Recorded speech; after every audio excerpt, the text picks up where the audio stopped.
ዲያቆን ጸሎቶት ቃል በቃል ነው የሆነው። ቃል በቃል በቃ እንዴት ነበረ ጻድቃን?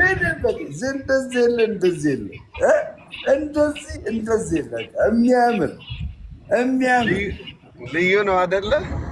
የሚያምር በእውነት ጸልዮ ባርኮ ይኸው በቃ በሰላም መጣሁ። አሁን ገባሁ 4 ሰዓት ተኩል ላይ ዲያቆን አሁን ራሱ ብላልኝ ጠጣልኝ።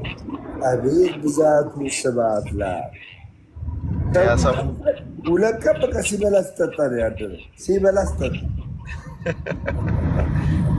ሰው በረከት ፍለጋ ማለት ያው ታቦት እንትን እስከሚል ያው ስካር ምናምን ሳይሆን መጠጥ ውሃ ምናምን ሲጠጣ የነበረው እና እኔ በጣም ነው የተገመምኩት። በጣም መጀመሪያ ላይ እኔ ሲሄድ ወገቤን አሞኝ ነበረ። ጓደኛዬ ነው መኪና ያዞ አይተውታል። እኔ ጓደኛ እና ስመለስ ግን እኔ ነኝ ይዤ የመጣሁት። ያ ሁሉ ኪሎ ሜትር ነው። አሁን እንዴት እንዳማረብኝ እኮ ከእናንተ ላይ እኮ ነው ከእናንተ ላይ በዛ ላይ ደግሞ ቁመና አለ። በቁመና ላይ ደግሞ መንፈስ ቅዱስ አሳያችሁ ነበር በእውነት። ሌላው በጣም ዲያቆን በጣም የገረመው ታምረ ማርያም ከአረብኛ ወደ ግዕዝኛ የተቀየረበት ቤተክርስቲያን ነው ሲሉ በጣም አንሾግት በጣም እውነታ። እንደውም እዚህ ጋር ልናገር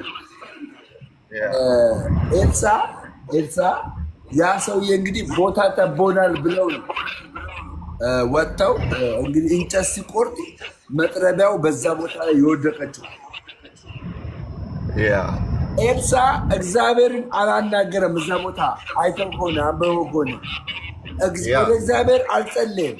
ቀጥታ በስልጣን ነው ኤልሳ በስልጣን እንጨቱን በወደቀበት ቦታ ላይ ጣለው ያለ በስልጣን እግዚአብሔርን ሳይጠይቅ ያ ቦታ እንጨቱን ከጣለው በኋላ ተንሳፈፈ ይላል። አይገርም? ተንሳፈፈ ይላል። ኤልሳ እንደዚህ በስልጣን ካደረገ እግዚአብሔርን ሳይጠይቅ እንደዚህ በስልጣን ካደረገ በላዩ ላይ ያለው ጸጋ ከሰራ የድንግል ማርያም ደግሞ ምን ሊሆን ይችላል? ብራዘር አረ ንቁ፣ አእምሯችሁን አንቁት። ጌታ በሚያውቀው አንቁት አይምሯችሁ። አረ ነገር እንደምሲ ስለ ጻድቃኔ ማርያም እንዴት ነበሩ? ስማ ደሜ፣ መጀመሪያ መናገር ፈልገው ይሄ ቅድም ያነሳው ሐሳብ ማለት ነው ደሜ በጣም የተቀደሰ ሐሳብ ነው። በጣም ርቄ ባልሄድ አዲስ አበባና ናዝሬት፣ እኔ አዲስ አበባ ነው የምኖረው። አዲስ አበባና አዳማ እኔ ያለው ከጎን ነኝ። እኔም መዝግበኝ፣ አብረን እንሰራለን፣ እንወጣለን። ከቅጥሯ ከቅድስት ቤተክርስቲያን ከቅጥር ውጭ ወጥተን አገልግሎቱን አብረን እንሰጣለን። እንደምዬ መዝግበኝ፣ በውስጥ አስቀምጬልሃለሁ መልእክት። እሺ ወንድማችን፣ እሺ አብረን እናገለግላለን። ችግር የለውም። ተመርጠሃል። ስለዚህ የተመረጠ ያገለግላልና በርታ፣ የኛ ጀግና የምር እውነቴን ነው የምልህ። በጣም ደስ ያለኝ በተለይ ጻድቃኔ የሄድክበትን ቪዲዮ አይቼ ደሜ ኧረ ተው ሙገሳ ይቅርብኝ። አባቴ እወርቅብሃለሁ። ተው ትንሽ በትንሽ ልደግ እወርቅባችኋለሁ። እሺ በርታ በሉኝ። ድካሜን ምናምን ንገሩኝ። እሺ እንድበረታላችሁ ጎበዝ እንደሆንላችሁ ዴስቲኒ ላይ እንድደርስ ከፈለጋችሁ ይህንን አድርጉ። ምንም አትሆንም ደሜ። ብርሃንንና ጨለማን ሁለቱንም አንድ ላይ ስላየ አንድ ሰው ላስገባልህ። በዛ ብሎ አናግረው ደምሻ ብሮስቲ አማን ነው ዘጋሽ ያለ የሰርጉለት ምናምን ጥብራ አንቺ ግን ሰላም ልሽል ብሎ ነሽ ጥብራሽብኛ ዋይ ብናዛጋጅ ላጣሹ ተከሰብና ይዘሽ አየር እንዳልገባብሽ ረደቤ እዛ ጋ በቃ ነካውት። እንዴት ነው? አማን ነው። ሰላም ነው አቦ ስላየው ደስ ብሎኛል። እንዴት ነህ? ሰላም አለ። እግዚአብሔር ይመስገን ሰላም ነው። ፒስ ነው አባቴ። ዛሬ ደግሞ ዲያቆን ኧረ ዲያቆን ጸሎቶት ቃል በቃል ነው የሆነው። ቃል በቃል በቃ እንዴት ነበረ ጻድቃን? እንደዚህ የሚያምር ልዩ ነው አይደለ? የሚያምር በእውነት ጸልዮ ባርኮ ይኸው በቃ በሰላም መጣሁ። አሁን ገባሁ 4 ሰዓት ተኩል። አይ እንኳን በሰላም ተመለስክ። በጣም ደስ ብሎኛል። ድንቅ ቦታ ነው። የሚገርም እንደው ሰው እየተዳፈረ መጣ እንጂ መጀመሪያ ገዳሙ እንደጀመረ አካባቢ አጤ የለ ጻድቅ የለ በ3ኛ ቀን ጥሩ መልስ አግኝቶ ይመለስ ነበር።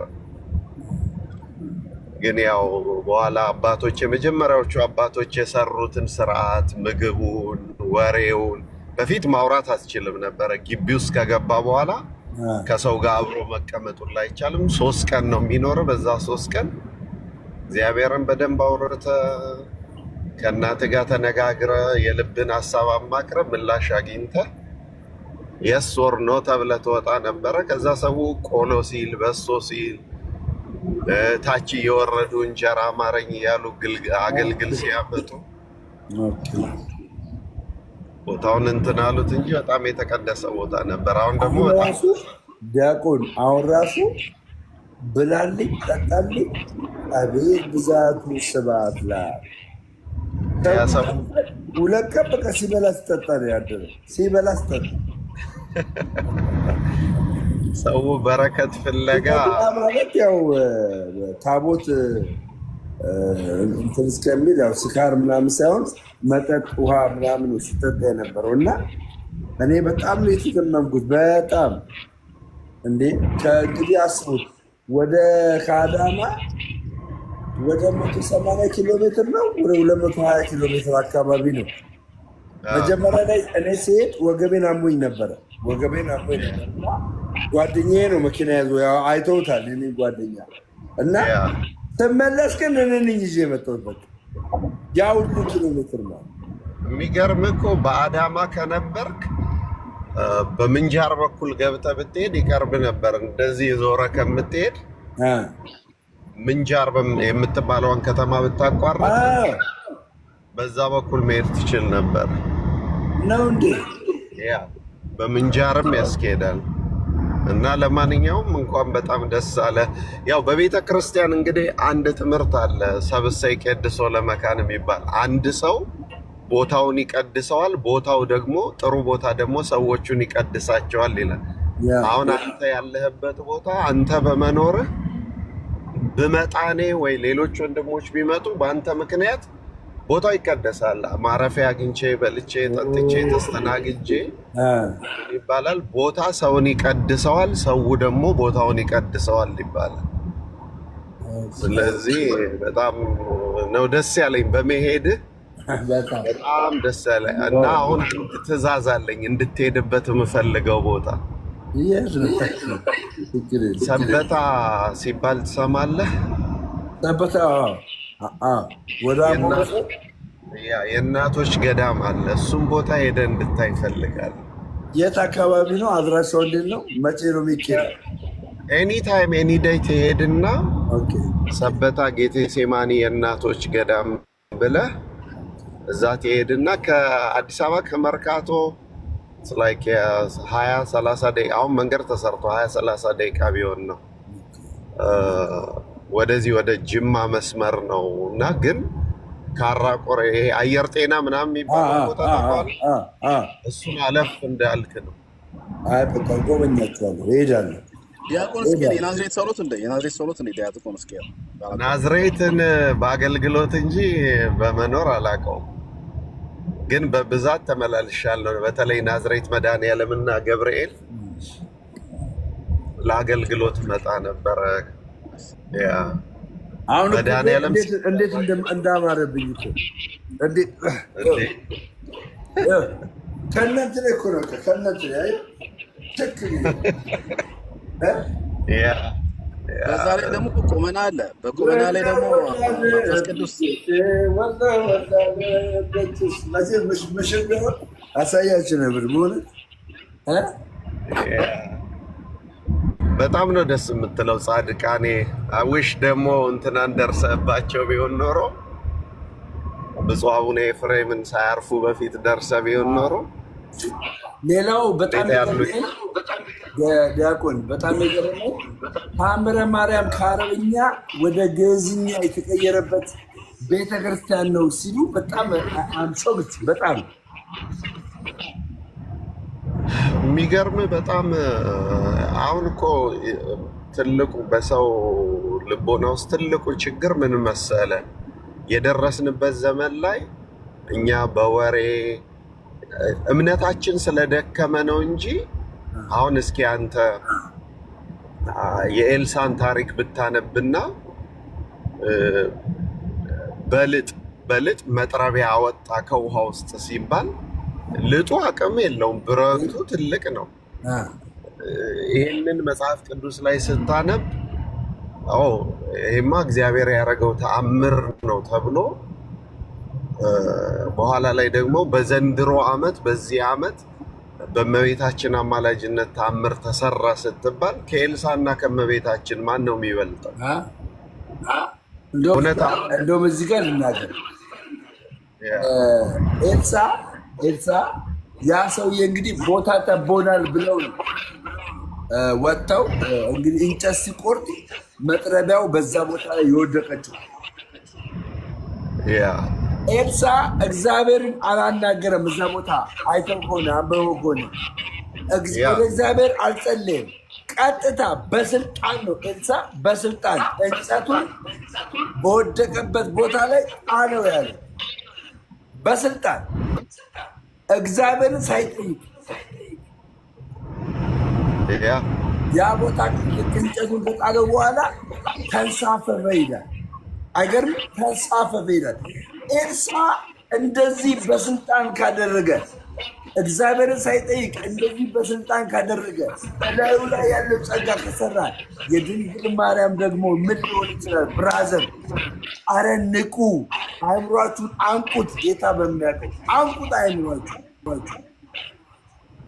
በጣም ነው ሁሌ የሚገርመኝ እኔ ለሚያምን ሁሉ ይቻለዋል ከተባለ ለሚያምን ሰው ሁሉ ይቻለዋል ከተባለ ከድንግል ማርያም በላይ አማኝ በዚህ ምድር ላይ ይገኛል? የለም። ንገረኝ። የለም። አብርሃም አመነ ጽድቅ ሆኖ ተቆጠረለት የተባለው እንኳን የድንግል ማርያምን ያህል አይሆንም።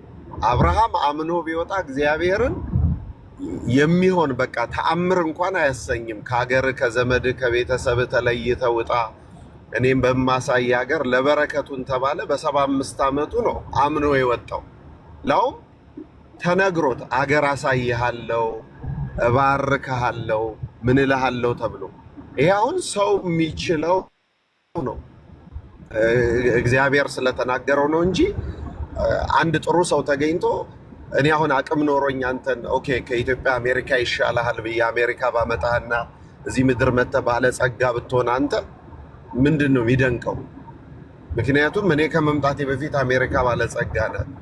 የአብርሃምም ጉዳይ እግዚአብሔር በቃ ከዛ ከጣዖት ቤት ወጥቶ አሳየው፣ ሀገር ባረከው፣ ህይወት ሰጠው። ድንግል ማርያም ግን እኮ በሷ አሁን አብርሃም ከሀገሩ ወጥቶ እንደተባረከ እነ ይስሐቅ ከሀገራቸው ወጥተው ተባርከዋል። እነ ያዕቆብ ወጥተው ተባርከዋል። ዮሴፍ በስደት ምድር ላይ ተባርኳል፣ እግዚአብሔር ባሳየው ሀገር ላይ። የድንግል ማርያም እኮ ያለ ዘርአ ብእሲ እንደገና ደግሞ ሰማይና ምድር የማይችሉትን ጌታ ነው የምትወልጂው ስትባል ይሄን አምኖ የተቀበለ ከድንግል ማርያም በላይ አማኝ አለ በዚህ ምድር ላይ?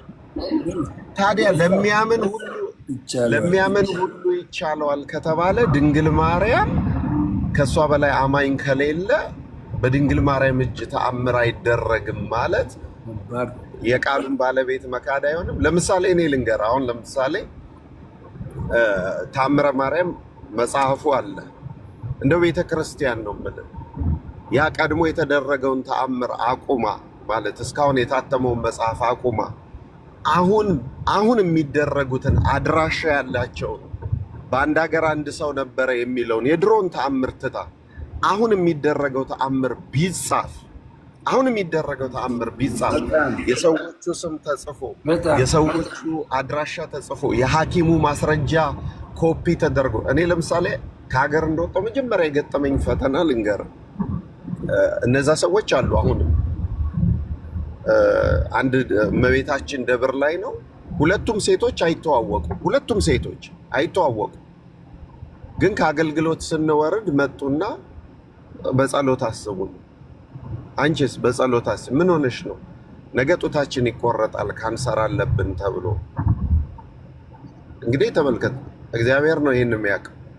ከዛ በኋላ እግዚአብሔር ያውቃል፣ አይዟችሁ፣ የሚሆነውን የሚያውቀው እግዚአብሔር ነው። ስትጸልዩ ብቻ እመቤቴ ለሰው የማይቻል ለእግዚአብሔር ይቻለዋልና እግዚአብሔር የሚችለውን አድርጊልን በሉና አልቅሳችሁ ውጡ። እነዚህ ሰዎች እስካሁን ጡታቸው አለ፣ ወልደው እያጠቡ ነው። እነዚህ ሰዎች አሁንም አሉ፣ በምድር አሁን እዚህ አሜሪካ ውስጥ አሉ። ጡታቸውም አልተቆረጠም፣ ካንሰሩን ሆነ ልንገሩት። ስለዚህ ይህንን ተአምረ ማርያም ላይ ባጽፍ ይህንን መንቀፋቸውን አይተውም። ግን የት አለ መጽሐፍ ቅዱስ ብቻ የሚሉ ሰዎች ለሚያምን ሁሉ ይቻለዋል ከተባለ ከእመቤታችን በላይ አማኝ አለ ወይ ነው። ያው ሌላውን የምነግሮት አውደ ምሕረት ላይ ሁላችሁም ኦርቶዶክሳዊ እየሰማችሁን አለ።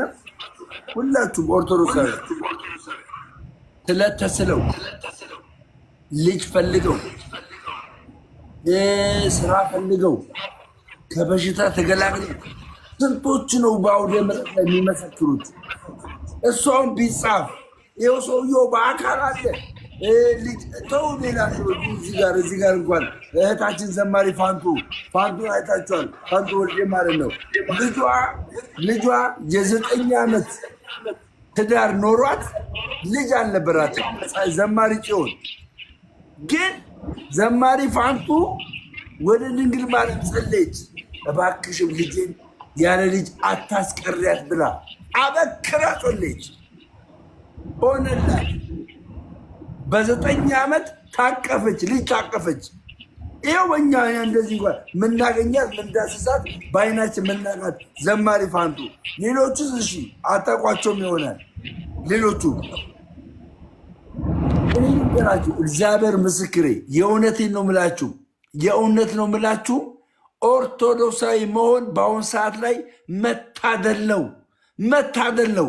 ለጴንጤ አዳራሽ፣ ለጴንጤ ፋብሪካ፣ ለአንድ አገልጋይ ፋብሪካ ገንዘብን እየሰዋ ወይ ከኑሮ ሳትሆን ወይ ከምን ሳትሆን እንዲሁ እየባከንክ ነው ወንድሜ፣ እንዲሁ እየባከንክ። ትልልቅ የሚባሉ ቤተክርስቲያን ውስጥ ማለት ነው ትልልቅ እንደው 102ም 40 ዓመትም 60 ዓመትም ያሉ ቤተክርስቲያኖች ልንገር አለም አንተን የሚፈልጉ ቤተክርስቲያን ውስጥ ላሉ ለተቀጠሩ አገልጋዮች ደሞዝ እንድትከፍል ነው። ማን ጎበኘ? እስቲ በአንድ ዓመት ውስጥ አንድ አገልጋይ ቤት መጥቶ ጎብኝተዋል? አልጎበኘህም፣ አላየህም፣ አይፈልግህም። የሚፈለገው በአሁኑ ሰዓት ገንዘብ ያለው ብቻ ነው። ኦርቶዶክስ ግን ገንዘብ ያለውንም የሌለውንም እኩል። ብራዘር ቤተ መቅደሱ ስትገባ ልብስ ቆሸሿል እዛሁን አትባልም፣ ካላመመህ በስተቀር ገባ። የአእምሮ ካልታመመህ በስተቀር በሰዎች እርዳታ ካልተያዝክ በስተቀር ማለት ነው። ልብስ ቆሸሿል ምን ሆኗል አትባልም። ሁሉንም እቅፍ ድግፍ ነው የምታደርገው። ከአንተ ግን የሚጠበቀው ቤተክርስቲያኒቷ ቀኖና አላት። ዝም ብለህ የማይሆን ልብስ ለብሰ መምጣት አችልም። የማይሆን ብጣቂ ለብሰሽ መምጣታችን ቤተ መቅደስ ውስጥ መግባታችን እግዚአብሔር ስለሚከበር እግዚአብሔር ስለሚፈራ ማለት ነው። ገባሽ? ለምን እግዚአብሔር በአሁኑ ሰዓት ላይ ኦርቶዶክስ ተዋሕዶ ውስጥ በጣም ከምላችሁ በላይ በሚገርም ሁኔታ በስራ ላይ ነው። ህዝቡ እንደ አሸን ነው እንደዚህ እየመጣ ያለው። እንደ አሸን ህዝቡ እንደ አሸን ነው እየመጣ ያለው። ታዲያ በዚህ አይነት ስላሴ አማኞችን ኑ ጌታ ኢየሱስን እንደ ግል አዳኝ አድርጋችሁ ተቀበሉ ትሏችኋላችሁ። ሼም ኦን ዩ። ሙስሊም ላይ ስሩ፣ ሌዛን ማድረግ ያለብን የሙስሊምን እንቅስቃሴ ነው ብራዘር። በምንም ተአምር ኢትዮጵያ ውስጥ ከ90% በላይ ክርስቲያን መሆን ያለበት እርሱም ኦርቶዶክሳዊ። ማን ያልኳችሁ ጋይስ? ኮመንት ላይ ጻፉልኝ። ማን ያልኳችሁ? ቀጥሉ ዲያቆንዬ ሀሳቡትን። ይቅርታ ስላቋረጥኩት። አይ ችግር የለም። ምንድን ነው መጽሐፍ ቅዱስ ከሆነ መሪያችን፣ በመጽሐፍ ቅዱስ ከሆነ የምንመራው መጽሐፍ ቅዱስን እኔ የምወደውን ብቻ አይደለም መቀበል ያለብኝ፣ ወይ ደግሞ መንፈሳዊ ሕይወቴን የሚጠይቀው ጉዳይ ላይ አልፈልግም። አሁን እኔ እንደው አንድ ቀን አንተም ሆነ ሁላችንም መስራት ያለብን መርሃ ግብር፣ ፕሮቴስታንቶችን አንድ ጥያቄ አለኝ። ኢየሱስ ብቻውን ይሰበክ ይላሉ። በጣም ጥሩ። እንዴት ነው ኢየሱስ ክርስቶስ ሊሰበክ የሚችለው? እንግዲህ ኢየሱስ ክርስቶስ ራሱ ከኔ ተማሩ ነው ያለው። ከኔ ተማሩ ነው ያለው። ከኔ ስትማሩ እኔ በልቤም ትሁት ብሏል አይደለ?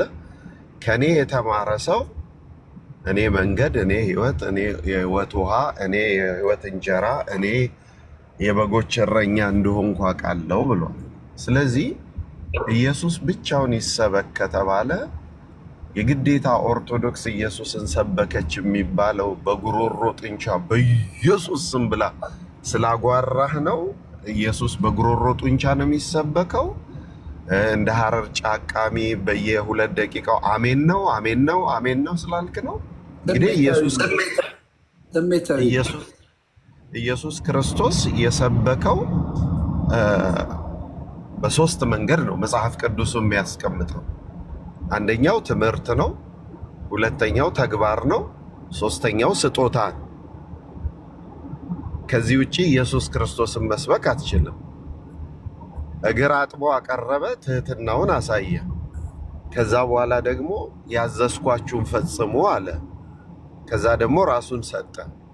ቤተ ክርስቲያን ከዚህ ውጭ ያደረገችው ኢየሱስን የሰበከችበት ሌላ ስብከት አለ ወይስ ቅድም እንዳልኩት በጉሮሮ ጡንቻ ማግሳት አለብን፣ ማበድ አለብን? እንደው ደሜ አንድ መጽሐፍ ፈልገህ አግኝልኝ። እንትናን ደርሰባቸዋል ከሀገር ሳይወጡ መለሰ ወጉ የሚባሉ ዶክተር፣ የእሳቸው ገድል አለ።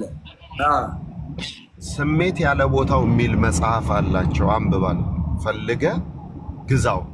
ስሜት ያለ ቦታው የሚል አሁን ሰውየው ፕሮቴስታንትነት ትተው መስራች ናቸው። እንግዲህ ኢትዮጵያ ውስጥ የመጀመሪያው ሰው ናቸው ከአለሙ ቢፍቱ ምናምን የሚባሉ ሰው ጋር እና ያ ሰው እንደሱ እነ በጋሻው ራሱ የሸወዱን በሳቸው ነው። በቃ በጋሻው ምርጥ ሰባኪ የተባለው የእሳቸውን ካሴቶች እየሰማ መጥቶ ነበር ቤተክርስቲያን የሚሰብከው።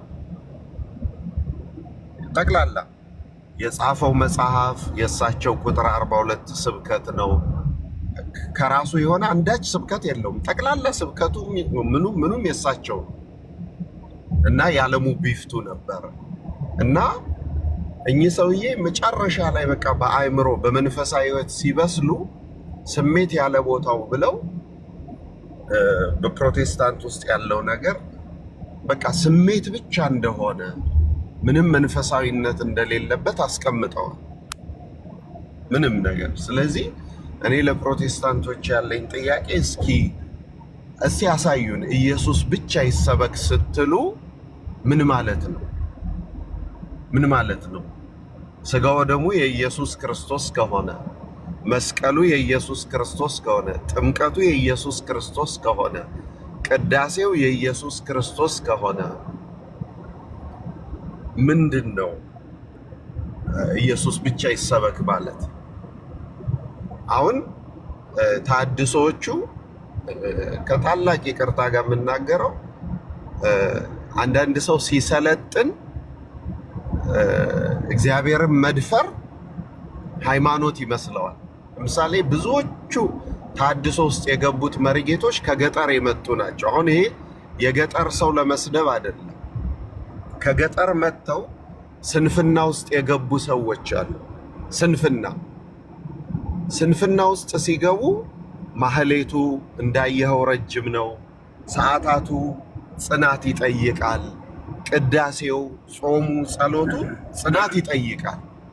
ስለዚህ የግዴታ በዛ ገጠር በነበሩ ጊዜ ያላዩትን ኑሮ ሲያዩ ይሄ ወተቱን፣ ክትፎውን ምናምኑን ሲያዩ እንዴት አድርገው ይውጡ?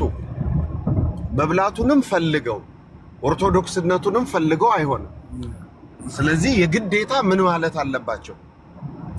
ማህሌቱን ለማስጣል አይ ፍጡራንን ነው የምታመልከውና ኢየሱስ ብቻ ይሰበክ። እሺ ከዓመት እስከ ዓመት መልካ ኢየሱስ፣ ከዓመት እስከ ዓመት የጌታ ቀለም ይቆም ቢባሉ ይቆማሉ? አይቆሙም። እነሱ የሚፈልጉት አይተህ ከሆነ ማህበረ ቅዱሳን እንግዲህ ታሪክ ነው የምነግረው፣ ወደኋላ ገብተህ የምትመረምረው ታሪክ። ማህበረ ቅዱሳን መጀመሪያ ኤግዚቢሽን ማዕከል አባ ዮናስ የሚባልና ሌሎች 3 መነኮሳት 4 መነኮሳት አሮጊቷ ሳራ ወለደች ብለው ተሐድሶነት ጀመሩ ማለት ነው። መጀመሪያ የወጡት እነሱ ናቸው። ስለዚህ ሲወጡ አባ ዘውዱ የሚባለው መነኩሴ ጋዜጠኛ አገኘውና አሁን በጌታ ኖትና ምንድነው ያገኙት ጥቅም ሲባል ይሄ ሰውዬ በጣም ጾመኛ ጸሎተኛ የነበረ መነኩሴ ነው። እንግዲህ አስብ፣ መነኩሴ ነው፣ ጾመኛ ጸሎተኛ ነው።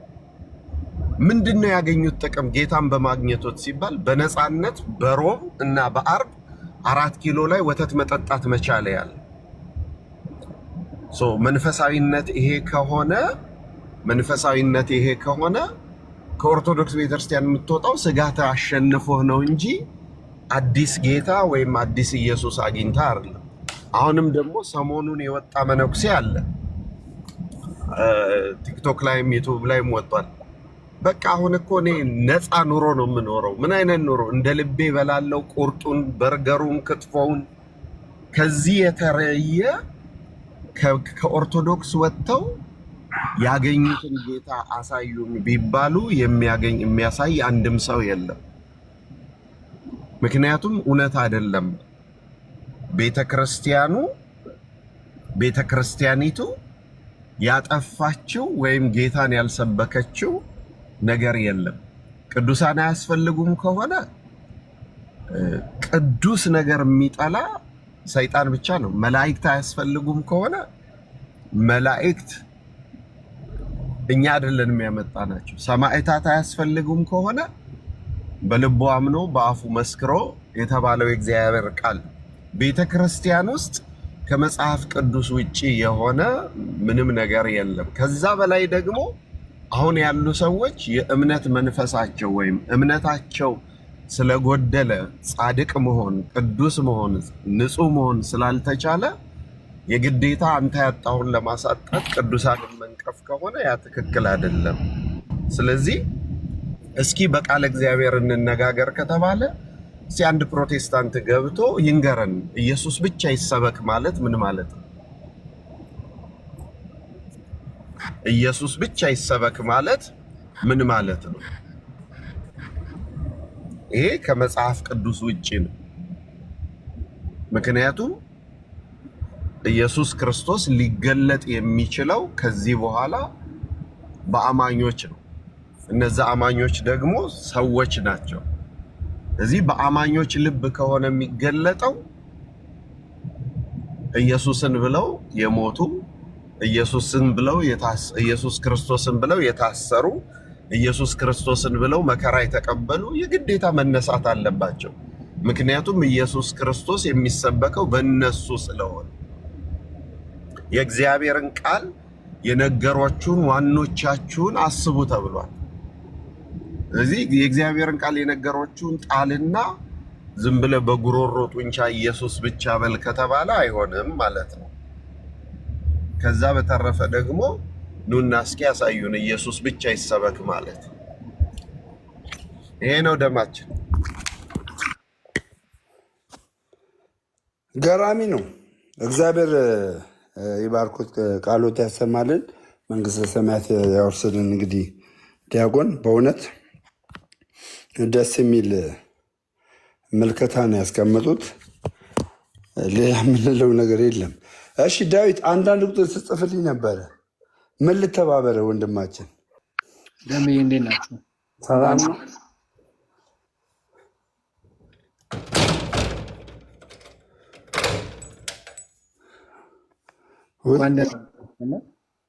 ኦኬ አዴ ሰላም። እሺ ቀጥል። እሺ መዝሙረ ዳዊት ከቦኩ። ኦኬ እሺ ሰላም ነው። እንዴት ነው? ሁሉም መልካም። እንኳን ሰላም መጣ። መቼም ጸሎት ለእኛም ተሰምቷል። እሺ እውነት ነው። የጻድቃኔዋ ንግሥት እኛንም እንዳሰበችን እናስባለን። በረከት ይድረሰን ለሁላችንም። ላልሄድ ነው። አሜን። ወንድማችን እንግዲህ ዛሬ ዓመት እግዚአብሔር እንደረዳህ መጠን መሄድ አለብህ። ተሰብስበን እንሄዳለን። እግዚአብሔር ከረዳን መገዘን እንሄዳለን። ያው እኛ ለእኛ በቂ ነን። እኛ ለእኛ ማለት በሀዘንም በመከራም በደስታም በችግርም ሁሌም እጅ ለእጅ ተያይዘን አብረን እንቆማለን ማለት ነው።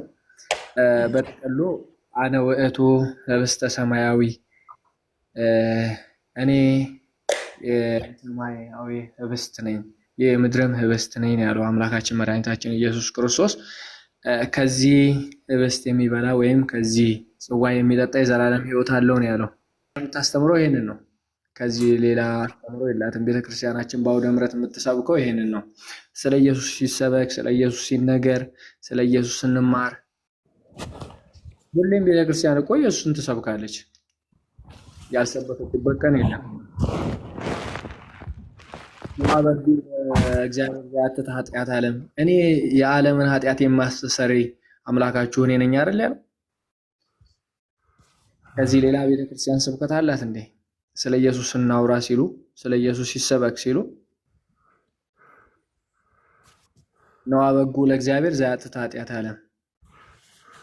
ቤተክርስቲያን ጠዋት ብትሄዱ ለምሳሌ ኢየሱስ ክርስቶስ ጦመ ስም ለዘይጸውዑ ኢየሱስ ክርስቶስ ስምህ የሚጣፍጠን እያለ በታምረ ኢየሱስ ሳይነበብ ቅድሚያ በመልኩ ላይ የሚደረሰው ቤተክርስቲያን የምታደርሰው ጠዋት ዘወትር ከወር እስከ ወር ከዓመት እስከ ዓመት ለምሳሌ ኢየሱስ ክርስቶስ ጥዑመ ስም ለዘይጸውዑ ኢየሱስ ክርስቶስ ህብስተ ሕይወት ለዘይበሎ ኢየሱስ ክርስቶስ ጽዋ በደል ለዘይሰትዮ እያለ ይቀጥላል። ስለ ኢየሱስ ታወራለች ቤተክርስቲያን፣ ትሰብካለች ሁሌ እና ሰዎች ስለ ኢየሱስ ቤተክርስቲያን አትሰብክም፣ ኦርቶዶክስ ስለ ኢየሱስ አትሰብክም ሲሉ ያስገርመኛል። ሁሌም ትሰብካለች፣ ሁሌም ትናገራለች። መጥተው መማር ከፈለጉ ይማሩ፣ መስማት ከፈለጉም ይስሙ። ዞሮ ስለ ሰው ሃይማኖት፣ ስለ ሰው ነገር መናገር መተቸትም አንፈልግም። እኛ ባለን እኛ ለኛ በቂ ነን። ኦርቶዶክሳውያን እምልህ ደሜ መቼ ዘመርን? መቼ ተሰበሰብን? መቼ ተማርን? መቼ አብረን ቆምን? መቼ እጅ ለእጅ ተያያዝን? ገና እኛ የሚያምርብን በአንድ ላይ ስንሰበሰብ፣ በአንድ ላይ ስንዘምር። መቼም የኪዳነ ምሕረት አይተሃል። ያ ሁሉ ህዝብ በምድር ላይ የቀረ እስከማይመስል ድረስ ነጩን ለብሶ ሁሉም ህዝብ ቤተክርስቲያንን ሲያደምቅ፣ ሲዘምር፣ ሲያከብር፣ እልል ሲል፣ ሲያጨበጭብ ኪዳነ ምሕረትን ሲያደምቅ የዋለው መቼም አይተሃል። ምስክር ነህ አንተ። እኛ የሚያምርብን እንደዛ ስንሆን ነው፣ በአንድ ላይ ስንሰበሰብ ነው። ኢየሱስ ያድናል። እኛ መቼ አያድንም አለን? ኢየሱስ ያድናል። በጣም ይቅርታ መዝሙሬ፣ እግዚአብሔር አምላክ ይባርክ። እንቅልፌ በጣም መጥቷልና ልሰናበታችሁ ነው። ድክም ነው ያለኝ። ልሰናበታችሁ ነው። ጠዋት እንገናኛለን። እሺ፣ ተባርኩ። እሺ፣ ቻው። ተባርኩ። ሁላችሁንም አመሰግናለሁ። እግዚአብሔር ያክብርልኝ። በእውነት ስለነበረን ቆይታ እጅግ አድርጌ አመሰግናለሁ። ነገ ጠዋት የዛሬ የቀን ውሎዬን ደግሞ ቪዲዮ እለቅላችኋለሁ።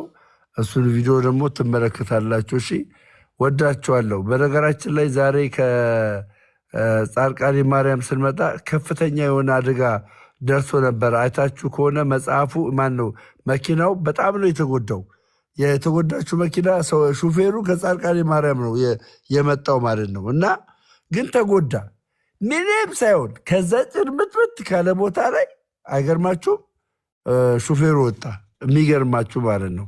እና ሞት ሳይሆን በቃ ምንም ሞት ሳይሆን ሰላም ሆነ። ጻድቃኔም ብሎ ሄዶ አፍሮ ወደ ቤቱ አልተመለሰም። እና በእውነት ክብር ምስጋና ይገባዋል እግዚአብሔር እዛ ቦታ ላይ ላደረገው ነገር። በእውነት በጣም ነው እጅግ ደስ ያለኝ። ስለዚህ ሁላችሁንም ወዳችኋለሁ። በጣም ነው ማመሰግነው። በጣም ነው ወዳችሁ። በጣም ረጅም መንገድ ስለነዳው በቃ ደክሞኛል። እሺ ወዳጆቼ ውድድ ነው ማድረጋችሁ የኔ መልካሞች።